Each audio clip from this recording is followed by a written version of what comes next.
Beside still waters, beside still waters.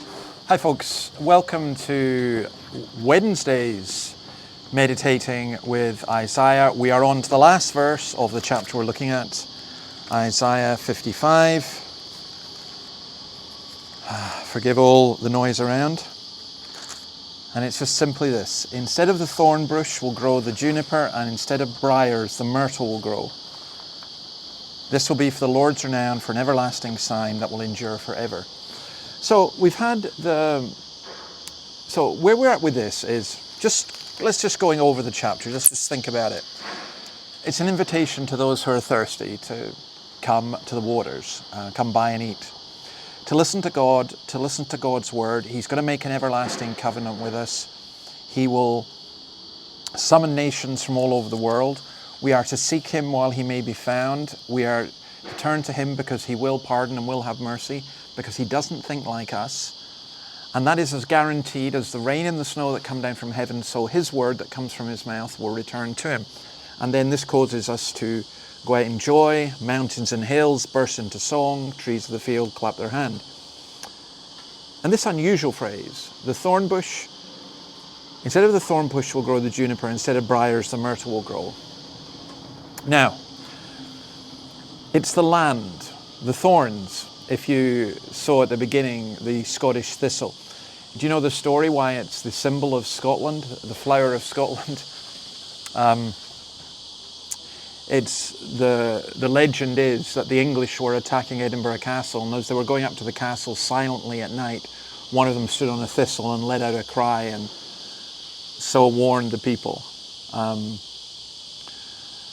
But as someone who grew up on a farm, I can tell you that thistles and weeds, and you go through, for example, a grain field picking out the weeds, they just seem to grow all the time. And you see that if you've got a garden, you see that all the time.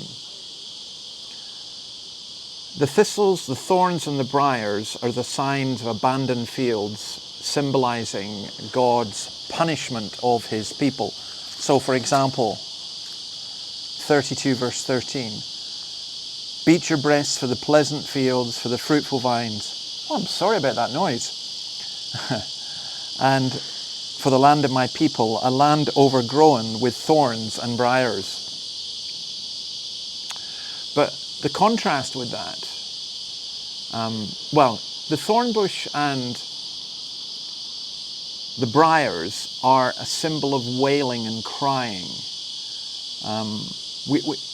We're not sure if Isaiah actually invented a word for this or not. But this is the opposite of Genesis chapter 3. Let me just read that to you, part of the curse that's on the ground. Genesis 3:18. Cursed is the ground because of you. Through painful toil you will eat food from it all the days of your life. It will produce thorns and thistles for you, and you will eat the plants of the field. So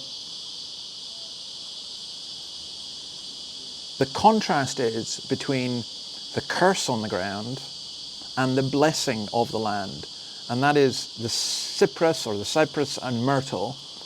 They are part of a cultivated, well-watered land. And that's frequently used in the Old Testament prophets as something that prophesies for them, prophesies prosperity.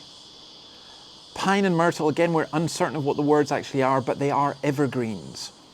So death and the curse have been replaced by life and ever freshness, evergreen. And this is again Romans 8. The whole creation is groaning, longing to be liberated, longing to be taken out of its aridness into this land of plenty, this land of milk and honey.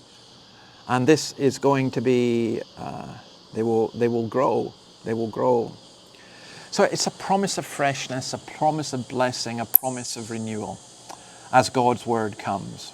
And I think that applies to the new heavens and the new earth, but I think it also applies to you and I now, that as we get God's word, we are refreshed and we are renewed and we rejoice. So I hope that you'll know that. God bless you. I hope I wasn't drowned out by all that noise. And we shall see you tomorrow as we come towards, well, the penultimate one of our meditation with Isaiah. Bye. Beside still waters, beside still